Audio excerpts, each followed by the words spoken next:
the bad apples. You just do. Otherwise, they're going to poison everything. God, that's so depressing. It really is, because we have a generation of elected Democrats that just are these messaged, focus-tested creatures that just, they're going to say what is most politically convenient, and there's no substance behind Well, that. fine, but the most politically convenient thing to say now is, we got it wrong. But We we're are not going to saying listen. that. We're not saying that. Here, let me challenge you on this. Sure. What do you think is most likely to happen once Trump takes power in January? I think we're going to have resistance 2.0. And just in case your viewers are in the UK, what happened when Donald Trump took power in 2016 is everyone, myself included, dug our heels in as hard as we could and said, we're just going to oppose everything. And we quadrupled down on identity politics. Women did it, various racial minorities did it, and it was just the Republicans and the Trump, they're all Satan. And I think so much of that playbook and the aftermath of it is what led Trump exactly back to power. So that the Democrats this time around can be smarter and say, what lessons did we learn from fighting Trump the last time? Is it going to be a scandal of the week every single day of the week?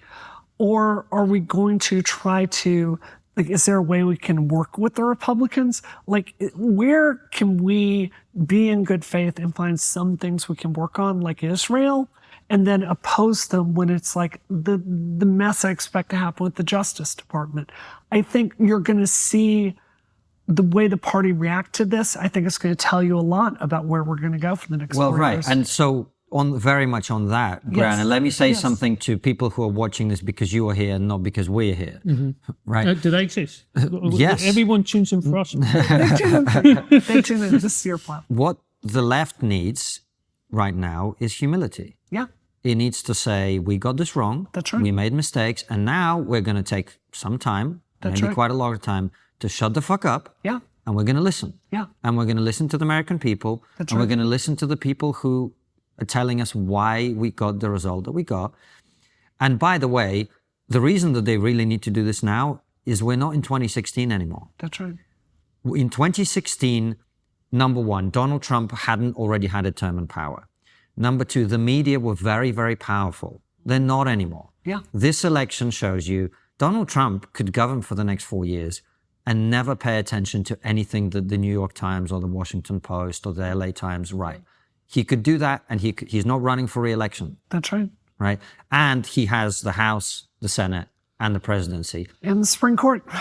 And the Supreme Court. So if you want to put all of that together, Yeah. this is not the time for a resistance 2.0 because nobody has to give a shit anymore. That's right. Nobody, I saw this I think in Seattle, they tried to have another one of these protests and you just got shut down straight away. Yeah. No one's going to put up with this bullshit anymore. How about the Women's March? Right. They just announced a Women's March. I was at the first one. I was thrilled to be there. Do you think I'm going to that one now that I find out they're led by anti-Semites? Of course I'm not. The curtain has been pulled back on this strategy of identity politics in the way it's not about dignity for everyone.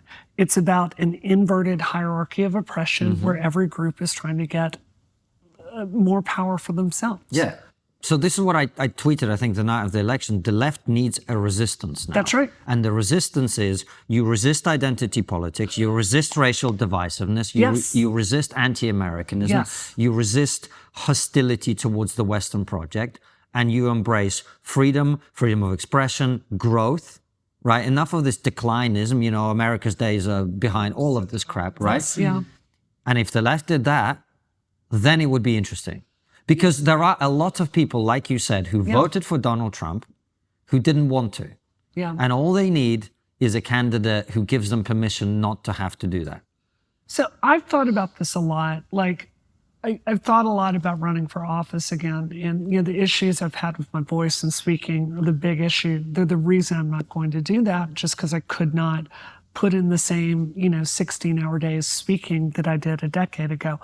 But I really thought about this. If we're going to turn this party around, there were a ton of women